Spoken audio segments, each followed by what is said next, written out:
morning. Good morning. Thank you, Ben, so much for having me. I'm honored to have this opportunity to kind of be on set with you. And everybody else that's here joining us. So thank you.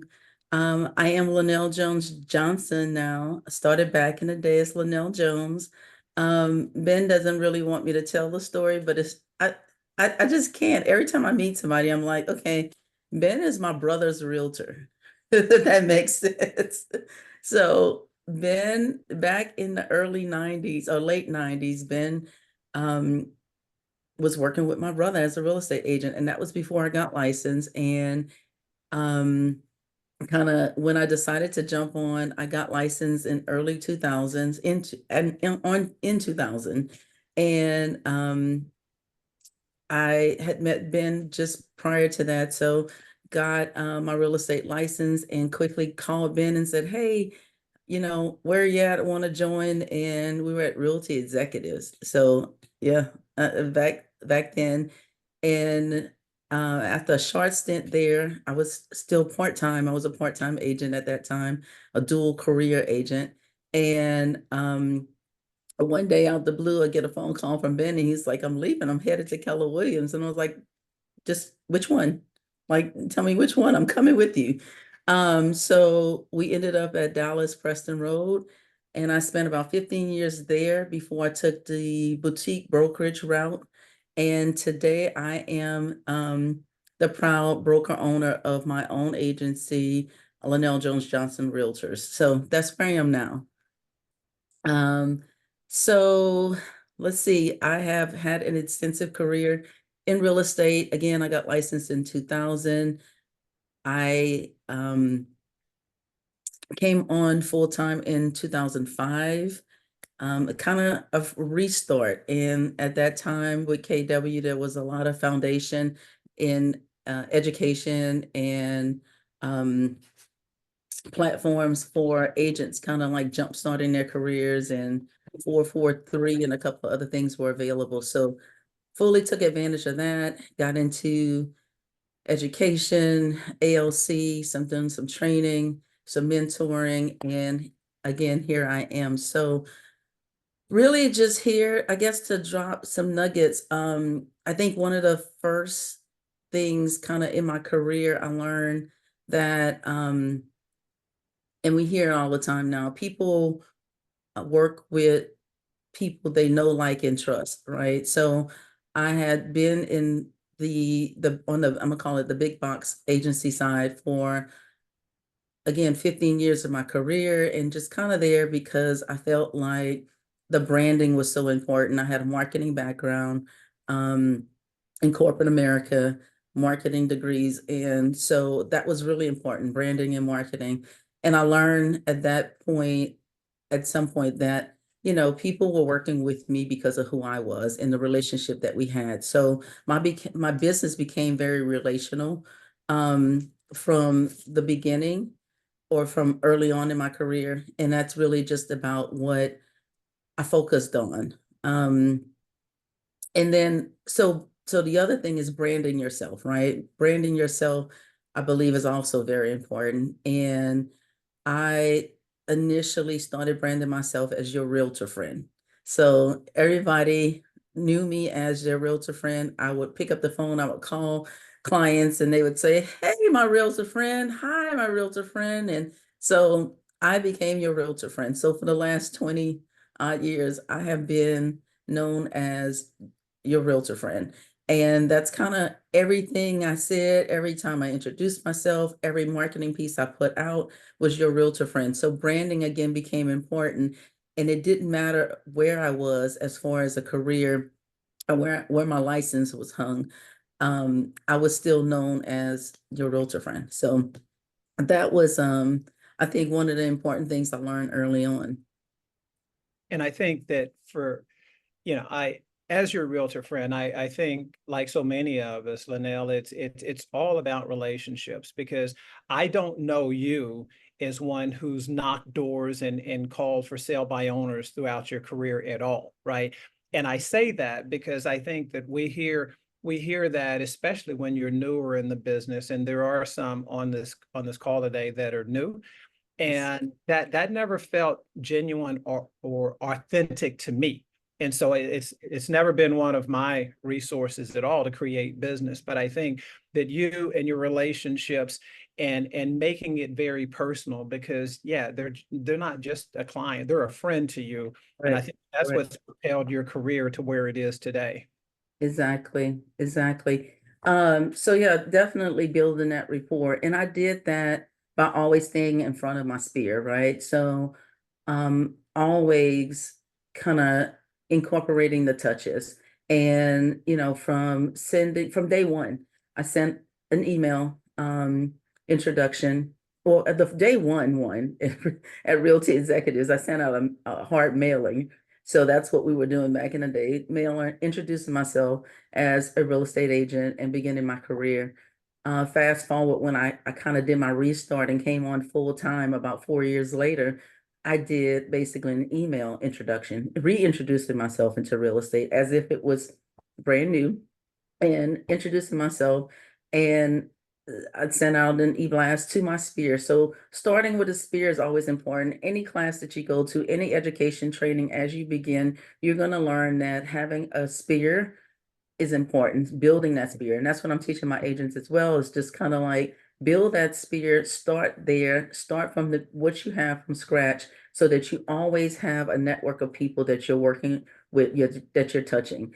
So, from that first email that went out, basically got response. People were ready to work. And so based on what I had been told, oh, it's going to take 6 months and, you need to have 6 months of savings and that sort of thing, to get started, it actually turned into 30 days before I had a closing because I literally sent that email and I got a response. And I mean, it could have been a chance, but if I would have never sent the email, they would have never known that I was in real estate, right? And ready to work. So that was kind of the thing. And then from then on, I just kind of stay in front of my people. I send monthly newsletters that's personalized. I did go into I utilized Buffini and Company as a training coaching that the platform that I became familiar with and I use. Honestly, I think back when I started, it was so many agents at KW using him, and I was always like, but who? And literally, I mean, so many people, they were stuffing envelopes and sending these cards, and I was just kind of like, what? And you're paying how much a month? And that was before I learned that you have to invest in yourself, right? And invest in your business. So that was the other thing, and kind of getting on there. But Buffini's again um, system is working by referral and then feeding into your network, right? And working. So it's a relational type of business, and that's how you grow your business through there. So now, as I continue to produce, and I would say 95% of my business is based on my referral business and repeat business. So I don't, like you said, I'm not door knocking, I'm not cold calling, I'm not for sale by owners expired. I've never done that in my career. I just work with the people I know and make sure they know who they're working with, which is me. And I think that's so important. How do you continue to grow that sphere, or your family? Because Yeah. I think when we hear that, because I know some agents, they have a tight group. There might be 50, there might be 100. I look at me personally, between my A and B clients, I maintain, I think it's either 600 or 700, right? These are folks that I've worked with and sold and refer me business. How do you grow that? Because again, I think that if we're not growing it, then it's kind of stagnant or it's dying if it's not growing. So again, one of my favorite things to do are client events, right? So I do client events and I invite my clients to attend, and then I allow them to invite others, right? And bring a friend, bring someone with you. And so part of that is again passing that on and letting being able to be exposed to others, right? And through that, and it's not again a cold connection; it's a warm connection where they're bringing a friend and saying, "Hey, here's my realtor friend.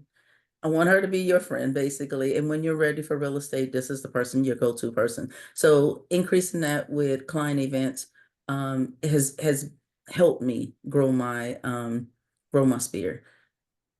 And So I and then just to touch on the client events, because that's one of the things, like I said, one of my favorite things to do. And a lot of people don't necessarily, maybe they're afraid of it. They're not party planners. They're not something, where they want to, oh my God, I got to put on an event. I will say the hardest part for me for the client events is finding a location, right? So, but if you have a favorite place and if you have, something that you love to do, then they're not that hard. And sometimes you don't even need per se, you don't need the fanciest place. My very first one was like 2015, I believe, my first client event. And it was at a place, at a bar, at not a bar, but at a restaurant on the bar side. And it was a happy hour. And again, it was, drink tickets and drinks, and we provided appetizers, and everybody came and networked and had a great time.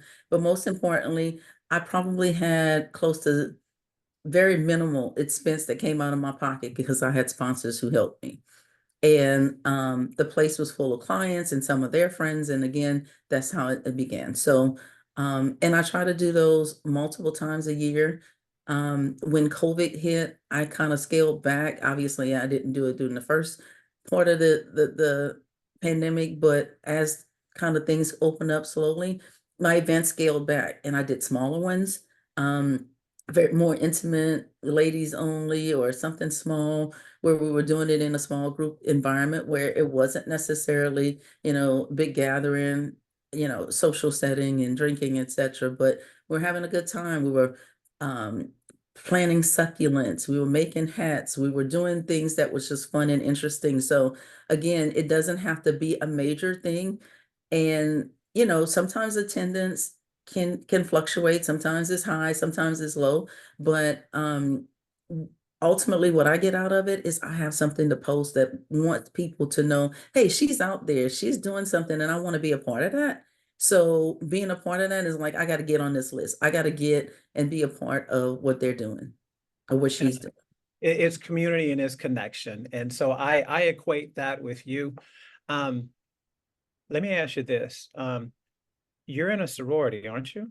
I am. I am Okay. Delta Sigma Theta Sorority Incorporated. Okay.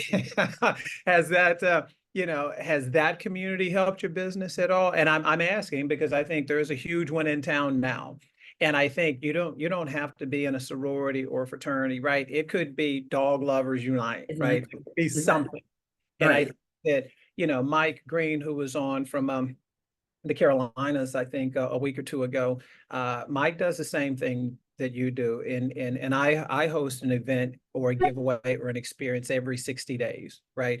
And I think I'm going to Awesome. do a better job now of making sure that Lynell, bring a friend, right? Mhm. I think Mhm. that's important. Yeah. That's an easy way to organically grow that database because they've attended your event by another trusted friend and or client. Correct. Correct. There is like a third party endorsement because their friend trusts you. Why wouldn't they trust you, especially if they're Right. attending your event? So I'm reciting that again because I don't want people to lose that. And again, the events don't have to be over the top. They can be very simple. And Exactly. again, sometimes you might grab, your lender partner, your inspector or appraiser to join in and provide some appetizers, and so your cost is minimal or none. So Correct. Yeah. For success sure. is simple, not easy, right? For sure. Right. Yeah. And then of course one that I picked up from Buffini as well was a reverse pop by. I mean, Buffini's big on basically calls, notes, and pop buys. You probably heard it 1,000 times. I believe he coined it and or at least made it popular was pop buys. And that's kind of putting together a little something of value, right? An item of value and showing up on your client's doorstep and saying, hey, here's something what I bought for you, and kind of bringing it by, saying hello. I could tell you, even as an experienced agent, it still is sometimes somewhat intimidating, but you have to plan to do it and get it done. Because I've literally gotten business from it, right? I literally, when I kind of started doing it, I remember having a little something in my trunk, passing by a neighborhood and said, okay, I'm gonna do it. Like I'm gonna go in. And it was I had at least three clients in the neighborhood at the time. And I had not seen them like since shamefully, probably in about 5 years or so. Popped up, first one came to the door. Um, Dad came to the door, little girl comes running behind him and is like, oh, hi. She was so excited to see me. And the little girl was literally, when we put him in the home, she was in a car seat, maybe 2 years old. And here she is standing about 8 years old now. And maybe 7 or 8. And she's looking at me and she's like, you're looking familiar. Like her dad's like, you recognize her? She's like, she runs off, she comes back and she's like, that's the lady on the refrigerator. I have consistently sent out magnets and cowboy schedules for 20 years of my career, right? The 24 years, whatever, of the career, because that's something that they consistently, and God forbid I try to stop sending those cowboy schedules because they get on me. And I'm originally from Southern Louisiana, so a lot of my database is they're Saints fans. So at some point I started having to um, com combine two schedules, right? And so now I have the Cowboy Saints schedule combined, and I have to send that out. And God forbid there's like a Steelers fan. I'm like, listen, I can only do like two at a time, but just trying to please your clientele and doing that. But the little girl runs off and, kind of talk. A couple of weeks later, I get a phone call from him asking about another property. So I'm like, I got my momentum. I go to the next house, pop by. Lady comes to the phone. She answers the door. Her chihuahua's barking at me, but she's on the phone. She's like, come in, take a seat. I'm like, oh Lord, I'm threatened by the chihuahua, right? And literally, she gets off the phone and she was like, your timing couldn't be perfect. I'm about to take a job in Atlanta and I need to sell my house. Literally, she had just got off the phone with the recruiter.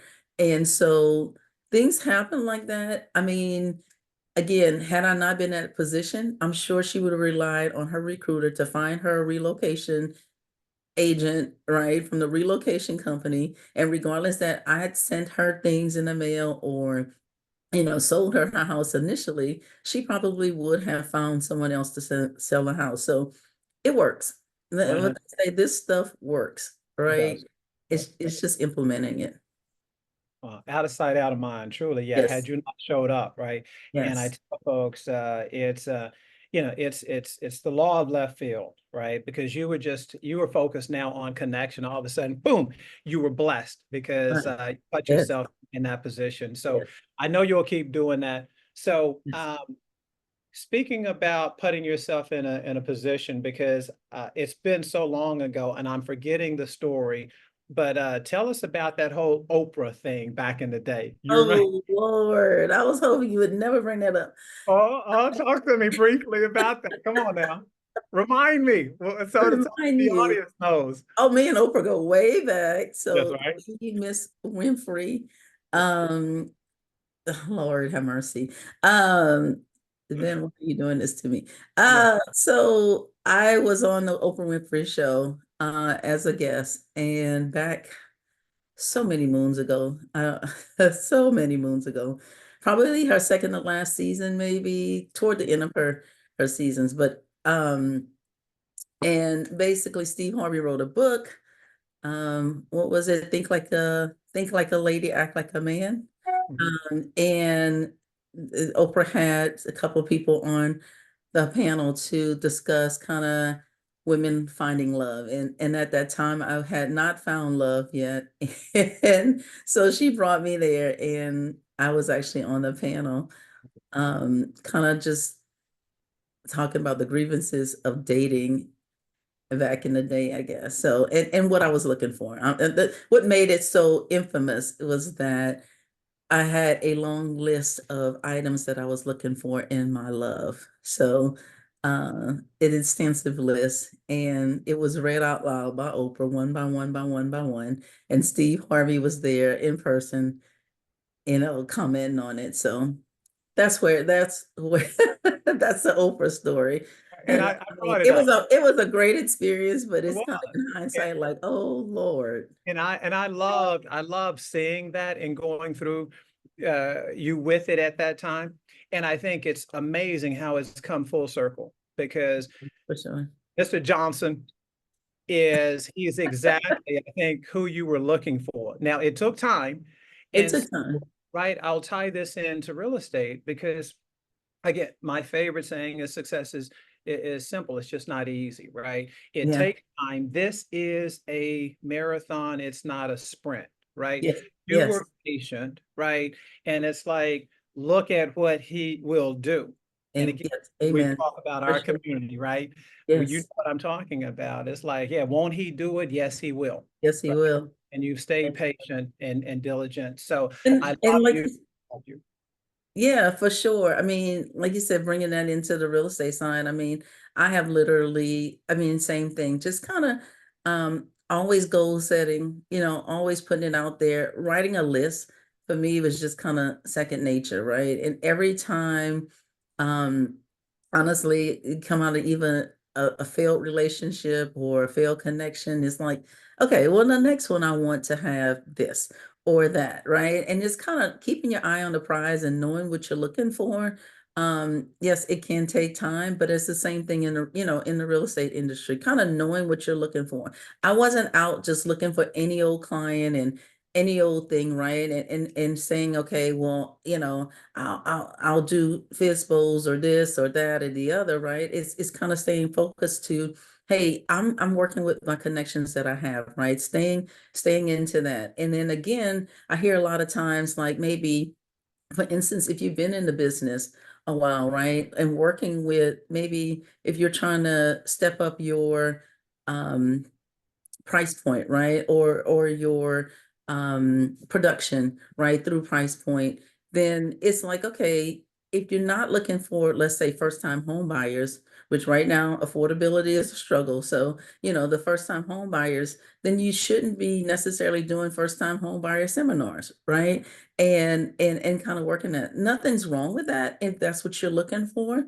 But again, if you're looking for maybe to be in the luxury market, right? Having a first time home buyer seminar at a barbecue joint is not where you're going to get your clients from, right? Not those luxury clients. So it's those things to be intentional about what you're doing and focus on kind of how you're doing things in order to grow your business. And being again,